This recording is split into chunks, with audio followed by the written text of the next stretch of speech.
Hola, buenos días. ¿Pueden escucharme? Buenos días, profesor. ¿Pueden ver la pantalla? Sí, profesor. Buenos días, profesor. Muy bien.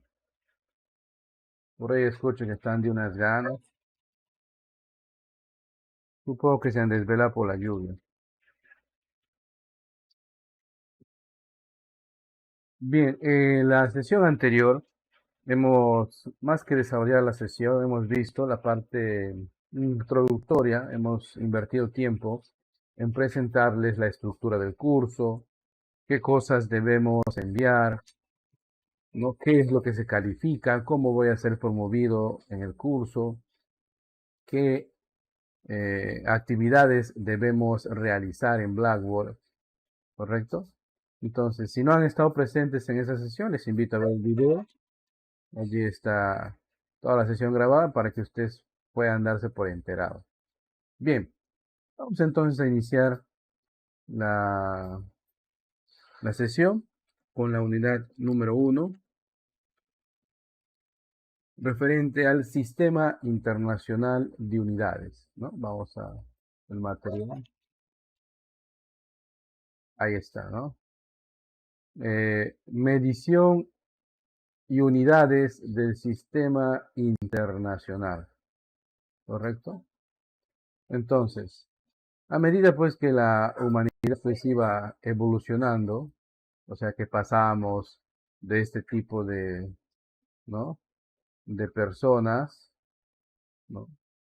A medida que nosotros pasamos de organizaciones prácticamente que vivían en cuevas, en cavernas, ¿no?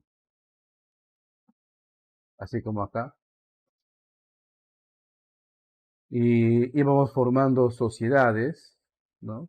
Y las sociedades pues iban generando pues más complejidad a la vida humana, ¿no? No para empeorarla, sino para mejorarla. Una de ellas fue la necesidad de contar.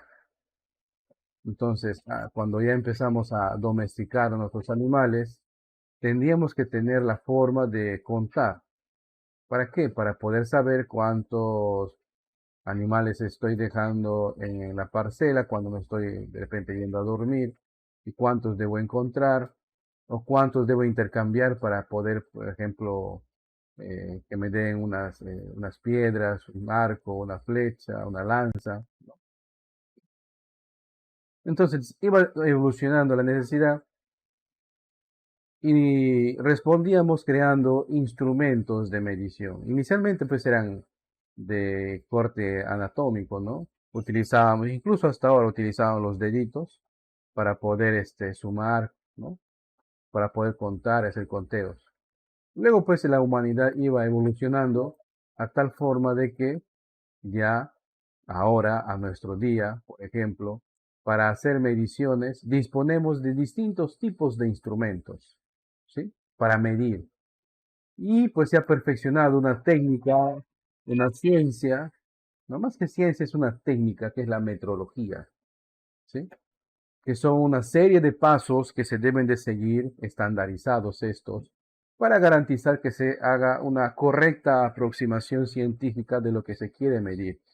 En física no existen mediciones exactas, no es como en matemática, ¿no? Que tenemos un resultado exacto.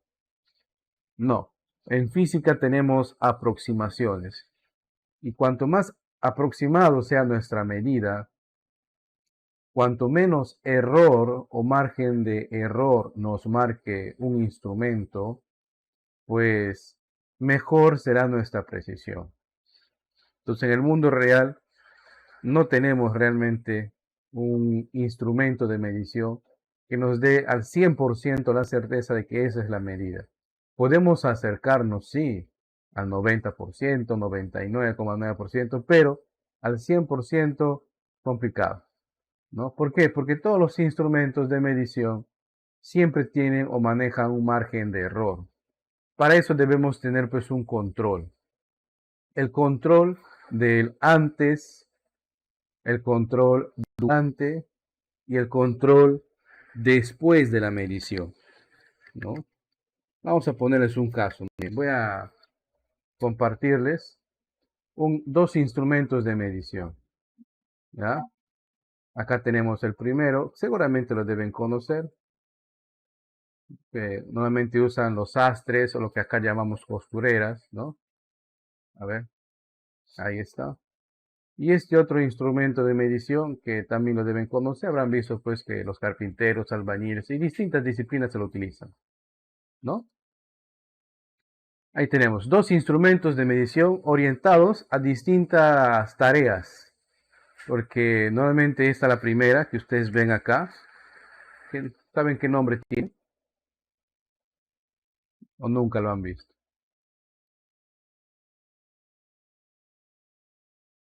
¿Conocen este instrumento de medición?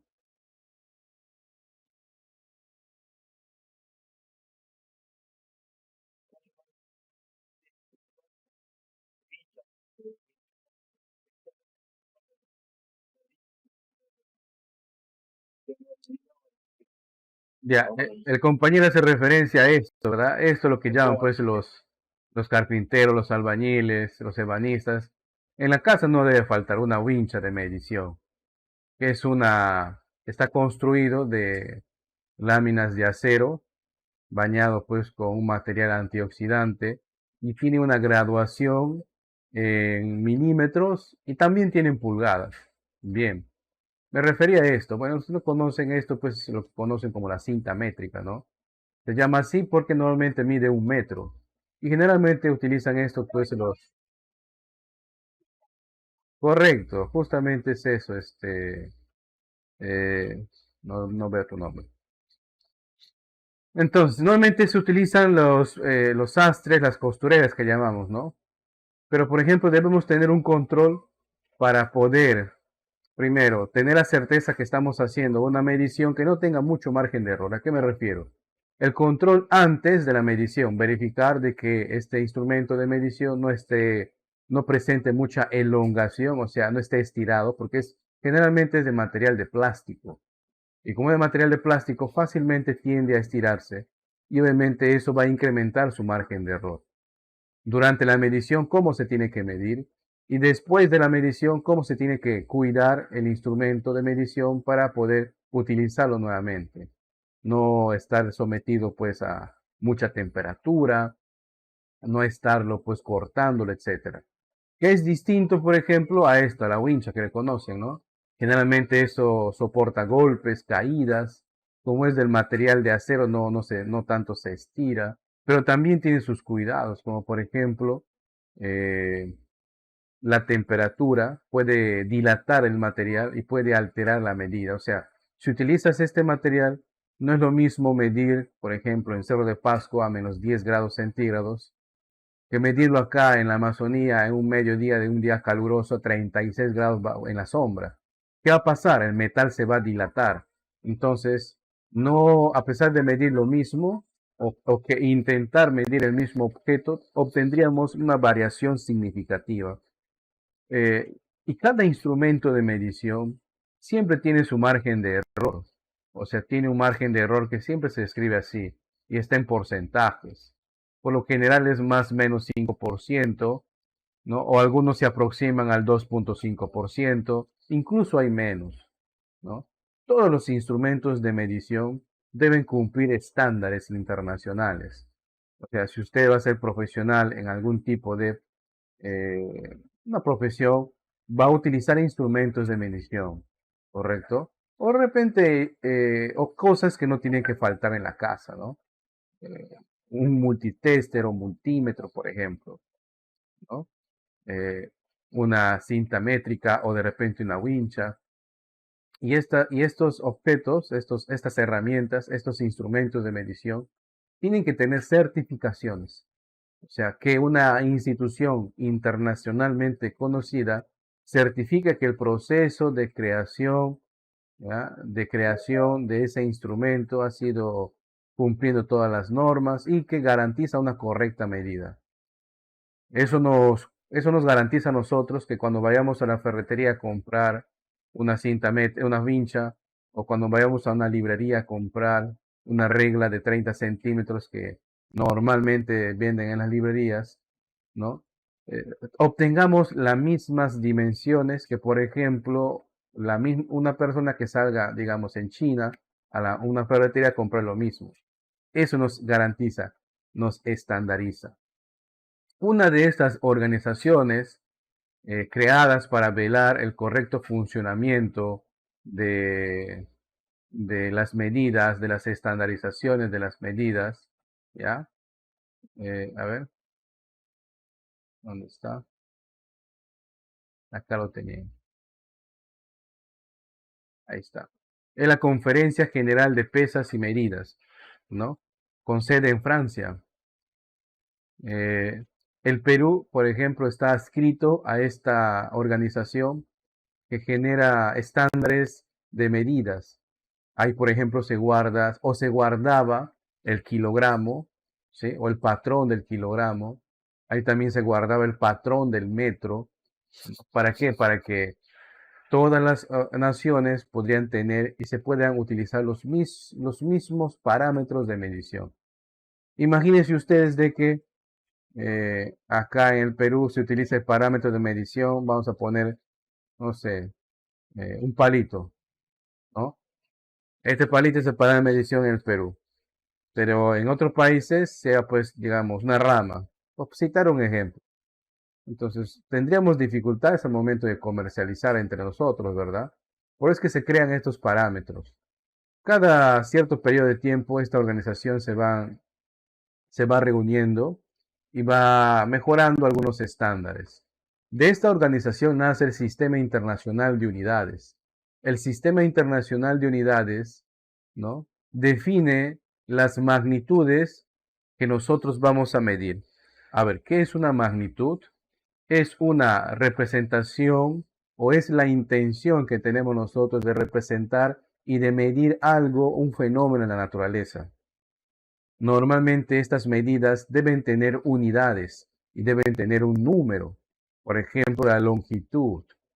Si yo quiero medir distancias, debo tener un instrumento para hacerlo y además de eso debemos tener pues en referencia qué unidad maneja. Vamos a tener distintas magnitudes según lo que queramos medir de la naturaleza, ¿no? Según la necesidad que queramos medir. Es más, vamos a tener dos grandes clasificaciones de las magnitudes. Por ejemplo, tenemos por su origen, vamos a tener magnitudes fundamentales y magnitudes derivadas. Esto hace que recuerde, no sé ustedes, pero antes nos enseñaban en primaria los colores. Nos decían, hay colores primarios y colores secundarios. Los primarios son aquellos que no se pueden crear combinando otros, como por ejemplo el azul, el amarillo, el rojo, ¿no? El blanco, el negro, ¿no? Esos eran los primarios o colores fundamentales. Y los derivados o secundarios son aquellos que se crean combinando los primarios. Si queremos una tonalidad de verde, mezclamos pues amarillo con azul. Un verde más oscuro, ponle más azul. Un verde más claro, ponle más amarillo. ¿No? Igual, ese ejemplo nos sirve para definir lo que son las magnitudes fundamentales y las derivadas. ¿Ok? Entre las magnitudes fundamentales tenemos las siguientes. Son los siguientes. La longitud, que se mide en metro, ¿ya? Se mide en metros, y su símbolo es la letra M. La masa, que se mide en kilogramos, y su símbolo es la letra kg, en minúscula todo. El tiempo, que se mide en segundos, ¿no? Y su símbolo es la letra S minúscula. La intensidad de corriente, que se mide en ampere, se escribe ampere, aunque nosotros pues siempre lo castellanizamos, ¿no? Decimos amperios. Pero bueno, se representa por la letra A mayúscula. La temperatura termodinámica, Kelvin, se representa por la letra K mayúscula. Profesor, pero normalmente nosotros medimos la temperatura por grados centígrados. Tiene razón. Normalmente la temperatura ambiental se utilizan medidas un poquito más tenues, como son las de grados centígrados o Celsius que le llaman. Y por los países anglosajones o por Europa, por ejemplo, manejan los Fahrenheit. Pero el Kelvin es la medida oficial de la temperatura en el sistema internacional. Luego tenemos la intensidad luminosa, que es candela, y su símbolo es CD en minúscula. La cantidad de sustancia, que es el mol, y también su mismo símbolo es lo mismo, el mol. Fíjense, tenemos ahí cuántas magnitudes. Vamos a contar. 1, 2, 3, 4, 5, 6 y 7. Tenemos 7 magnitudes. Cada una de estas magnitudes para ser medidas va a tener distintos instrumentos de medición, de distintas calidades, es más. Por ejemplo, la longitud, el primero, hay muchos instrumentos de fácil acceso para nosotros, ¿no? Que nos sirven para medir. Hemos puesto 2 ejemplos, pero no son los únicos. Tenemos la masa. Bueno, para medir la masa, normalmente utilizamos una balanza por pesas o de repente digital, que tiene sensores. El tiempo, para medir el tiempo utilizamos nuestros relojes, ¿no? Y desde la venida de los smart, de los celulares, de la conectividad, ¿no? En sus celulares ustedes tienen un reloj sumamente preciso. Independientemente de qué operador estés usando, tengan por seguro que si ustedes ven ahorita un celular del operador Movistar y otro del operador Claro y de otro operador, van a dar la misma hora, porque todos están conectados a alguna central que están interconectados mediante una red de satélites GPS, ¿no? Antes, por ejemplo, no era así. Eh, ¿Qué hacíamos? Tendríamos que comprar los relojes antiguos, esos relojes analógicos, ¿no? Que utilizaban pues cuerdas y tenían pues un margen de error muy grande, ¿no? Para lo que es medida de tiempo, se atrasaba o se adelantaba. Luego vinieron los relojes digitales, ya con mayor precisión, pero aún estaba el factor humano, ¿no? Porque había que poner la hora y que como que no se sincronizaba muy bien. Y luego pues llegaron los relojes satelitales que nosotros observamos como una especie de aplicativo en los celulares. La intensidad de corriente eléctrica, por ejemplo, se utiliza o se mide con un instrumento llamado amperímetro, ¿no? Aunque seguramente si usted va a la ferretería a querer comprar un amperímetro, ¿no? Eh, no le van a vender así propiamente, salvo en un laboratorio. Normalmente nos venden un instrumento llamado multímetro o multitester, como quieran llamarlo. Más o menos es así, miren. Voy a poner acá la imagen. Es así, ¿ven? ¿No? Eh, tiene,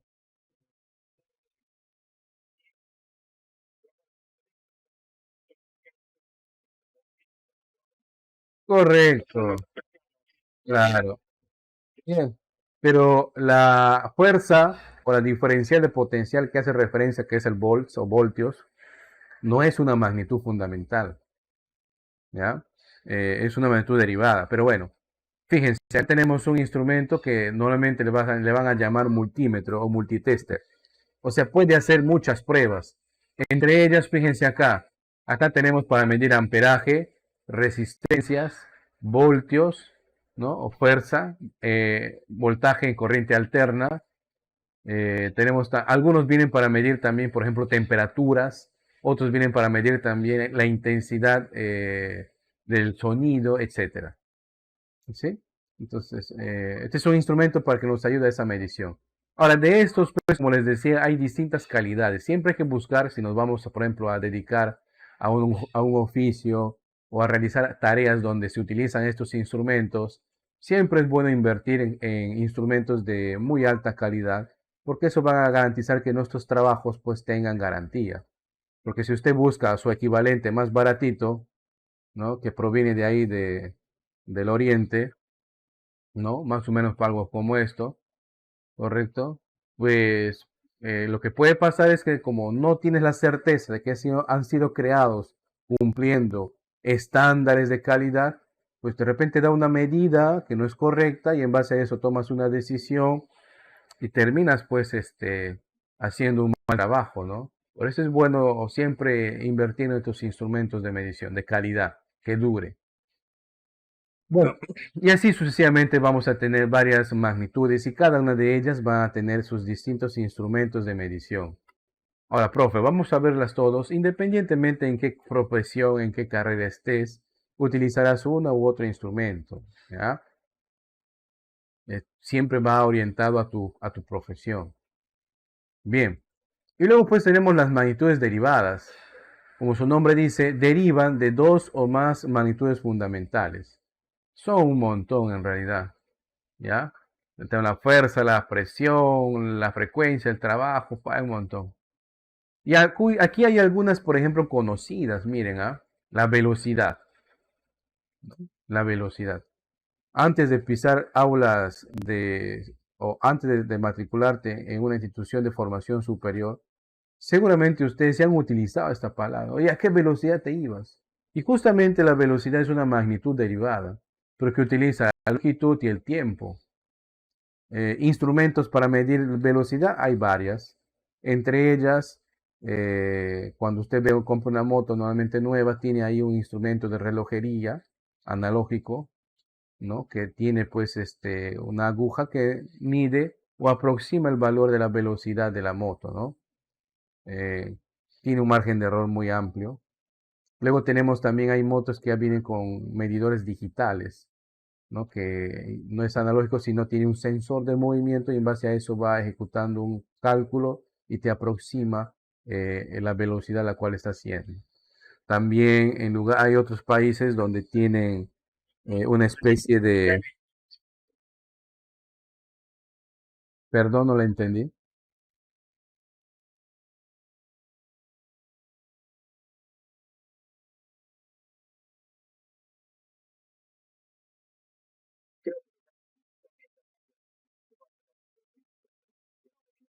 No, parece que estás confundido. El sistema internacional es una institución creada para poder formar estándares de magnitudes, entre ellas la velocidad. La velocidad en el sistema internacional se mide en metros por segundo. Y así como ella, la velocidad hay varias. Por ejemplo, la superficie, lo que nosotros llamamos área, que se mide en metros cuadrados. Empíricamente hemos utilizado esto. Cuando veamos por la calle, estamos andando y vemos, se vende un terreno, ¿no? Tantos metros cuadrados de longitud. ¿Sí? Estamos utilizando, ¿no? ¿Qué más? Por ejemplo, también podemos utilizar la fuerza que se mide en newtons.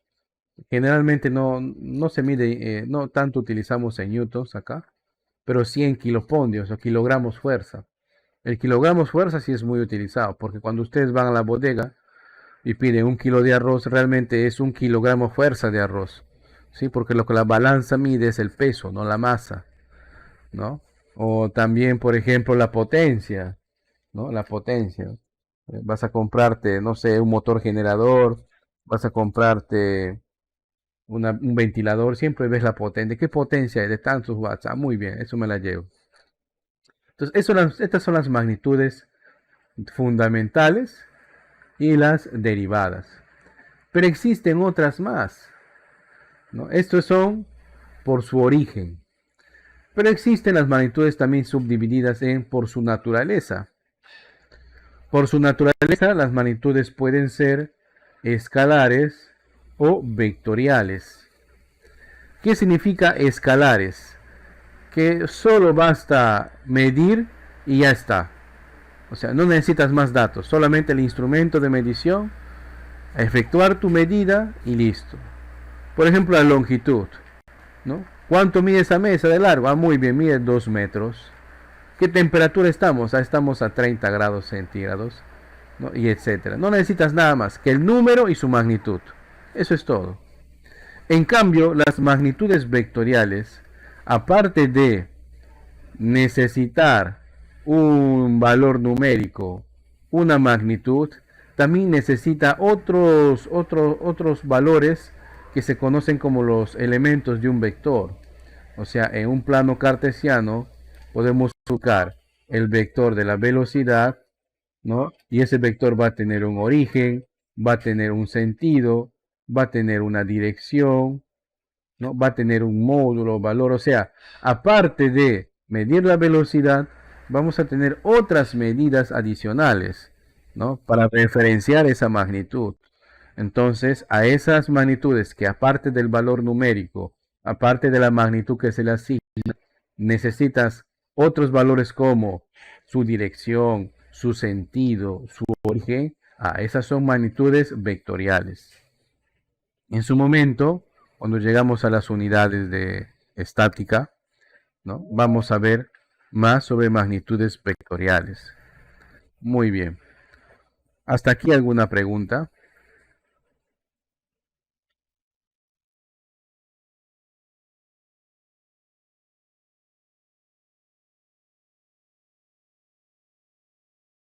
Bien. A veces hay cantidades o hay medidas, ¿no? Que si uno quiere cumplir con el sistema internacional, por ejemplo, en el sistema internacional la longitud se mide en metros, pero hay medidas que son o muy grandes o muy pequeñas. La distancia de la Tierra al planeta Saturno, por ejemplo, si quisiéramos representarlo nosotros en números, ¿no? Tendríamos un número muy grande, ¿no? Permítame compartirles cuál es ese número, más o menos para que se me entienda.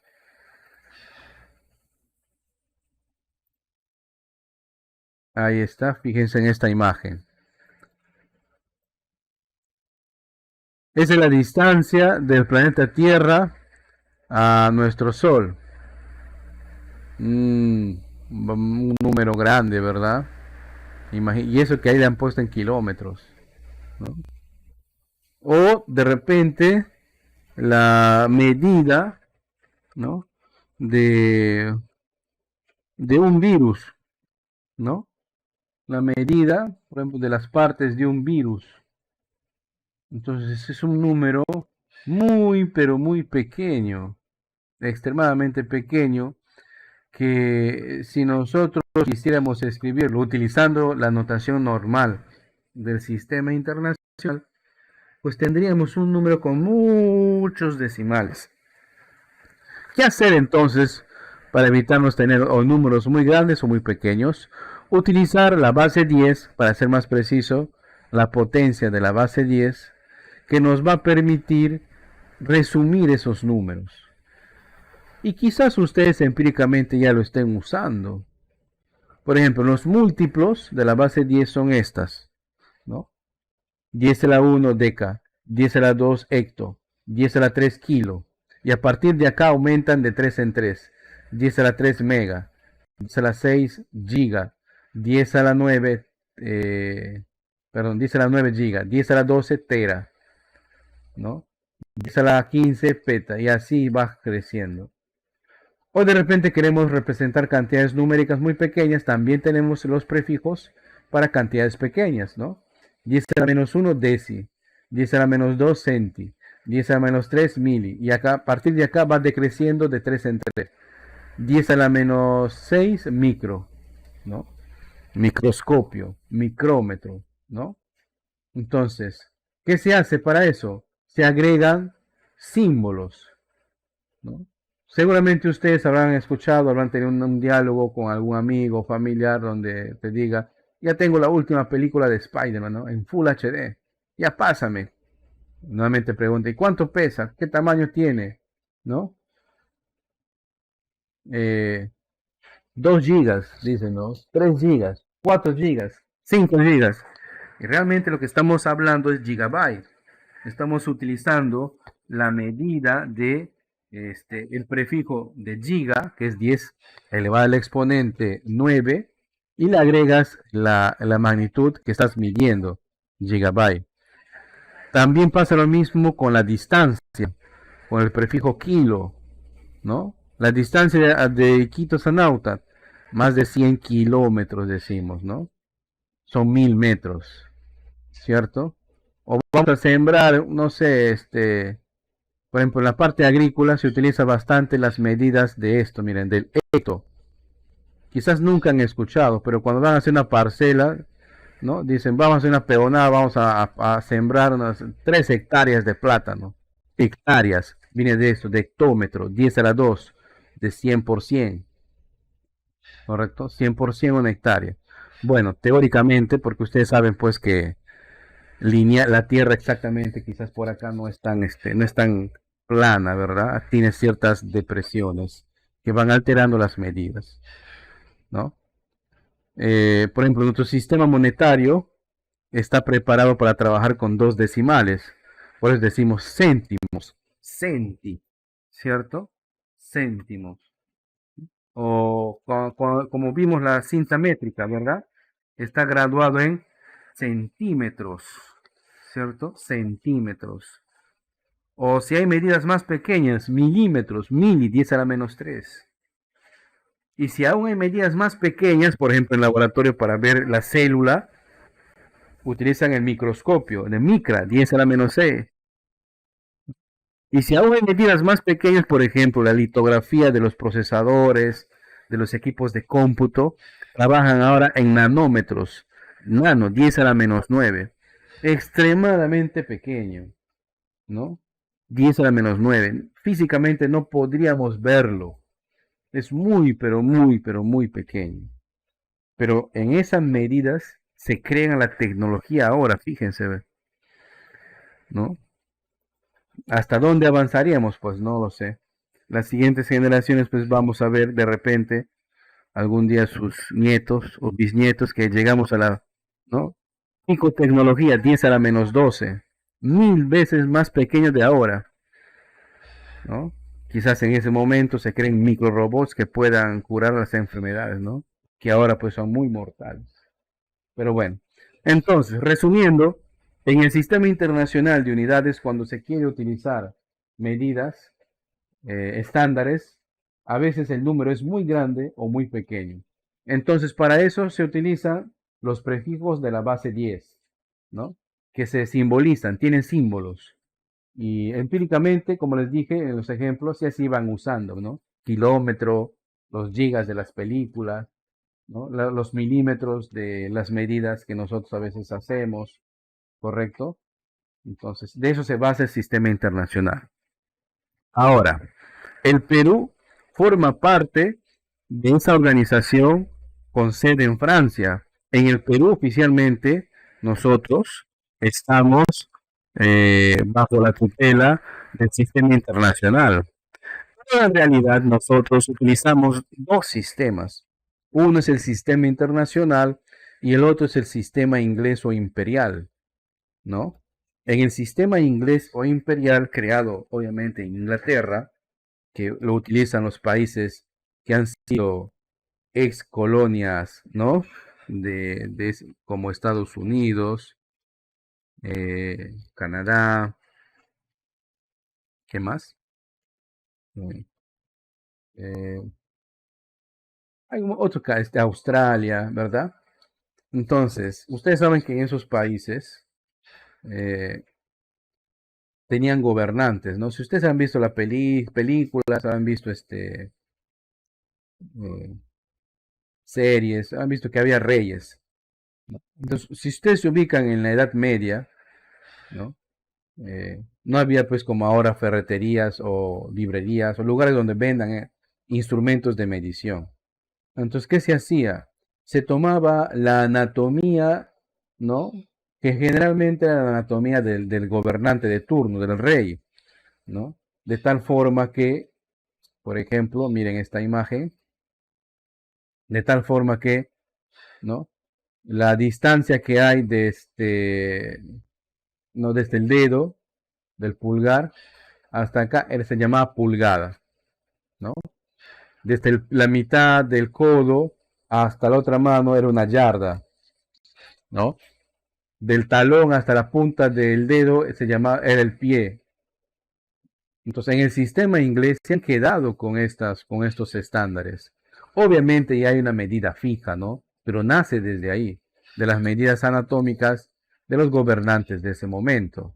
Entonces, en el sistema inglés, por ejemplo, miden la distancia no en centímetros, no en metros, no en milímetros, sino en yardas, pies y pulgadas. ¿no?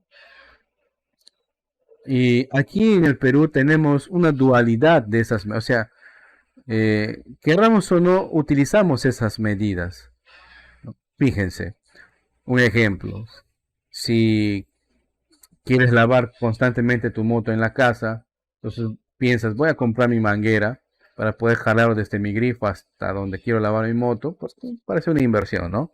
Entonces vas a la ferretería y dices, dame 15 metros de manguera. Ah, 15 metros, longitud en el sistema internacional. Y seguramente el que te atenderá te va a pedir otro dato, ¿no? ¿Y de cuántas pulgadas te ofrece, ¿no? A pulgadas. Generalmente los tubos, mangueras, generalmente te venden o nos venden el diámetro en pulgadas, que es otro sistema, el sistema inglés. Y usted va a decir, ah, mi grifo es de media pulgada. O cuando estás construyendo, ¿no? Vas a comprar fierros. ¿De cuántas pulgadas de grosor? Un fierro de media para mi columna, no de 2 pisos. O un fierro de 5 octavos para mi viga. O un fierro de 3 octavos para una columna simple. Entonces nosotros estamos utilizando, ¿no? Quizás involuntariamente, los dos sistemas. Si usted va a hacer un presupuesto a un carpintero, el carpintero va a presupuestar su madera en pies cúbicos. Si usted va a llenar gasolina ahorita en un grifo, en un servicentro, va a ver el costo de la gasolina en galones, no lo ven litros. Y los galones son medidas del sistema inglés o sistema imperial. Y así como estos ejemplos hay varios en los cuales nosotros utilizamos esta dualidad, estos sistemas, ¿no? Pero que si quisiéramos pasar de uno al otro, hay factores de conversión. Por ejemplo, una pulgada equivale, acá está la medida, a 2,54 centímetros. De tal forma que si nosotros quisiéramos convertir centímetros, perdón, de pulgadas a centímetros, solamente bastaría multiplicarlo, nada más. Y si es lo contrario, profe, lo dividimos, ¿no? Lo dividimos. ¿Por qué es un poco, por qué llama la atención el sistema inglés para algunas cosas comerciales? Porque se maneja o se desenvuelve fácilmente en fracciones. Por ejemplo, una yarda equivale a 3 pies y a 36 pulgadas. Un pie equivale a un tercio de yarda, una fracción. Un pie equivale, o una pulgada equivale a un 36 de yarda o a un 12 de pies. Entonces se presta para manejar fracciones, ¿no? Se presta para manejar fracciones. Es más, cuando ustedes van a comprar una unidad de medida, un instrumento de medición, por lo general siempre vienen esas dos medidas, ¿no? En milímetros, que son en el sistema internacional, y en pulgadas, que son en el sistema inglés, dependiendo de lo que quieras medir, ¿cierto? Dependiendo de lo que quieras medir. Muy bien. Luego, aquí en el manual, y esto sí les invito a ustedes a revisar, van a tener ejemplos desarrollados de conversión.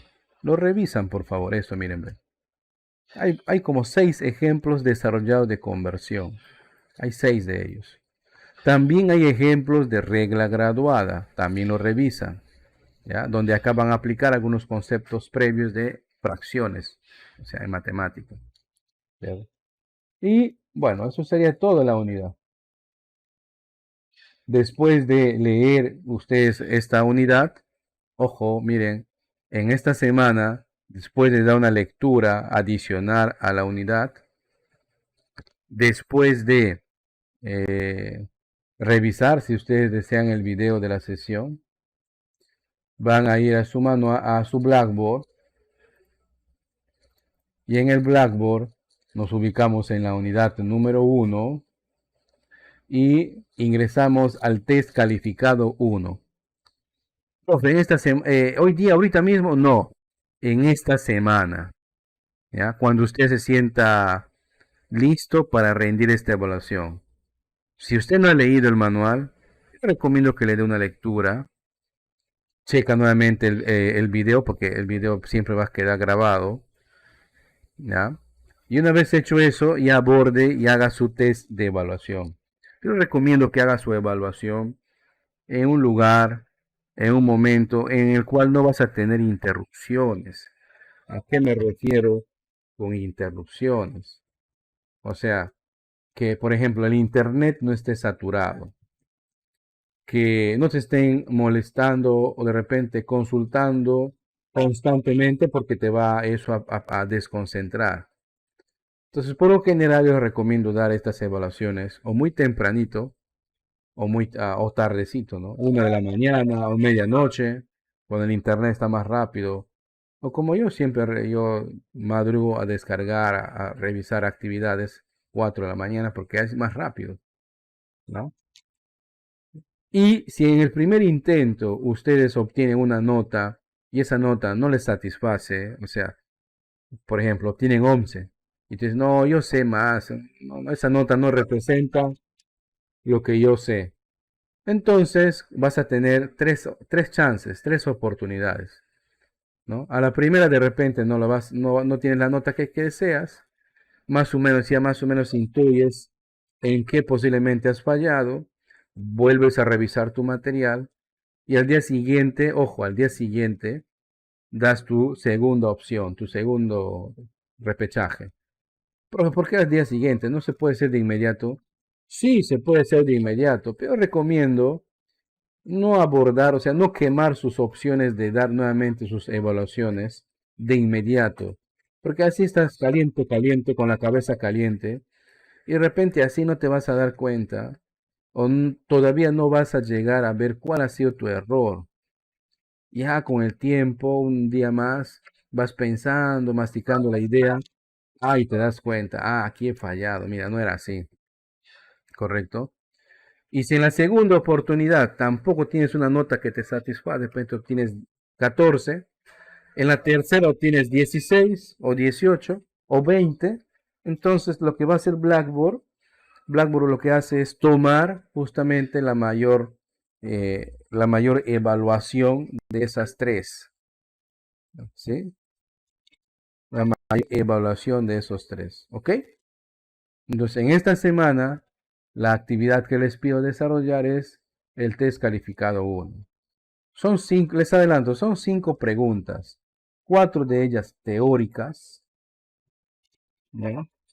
Y una de ellas es para hacer una conversión.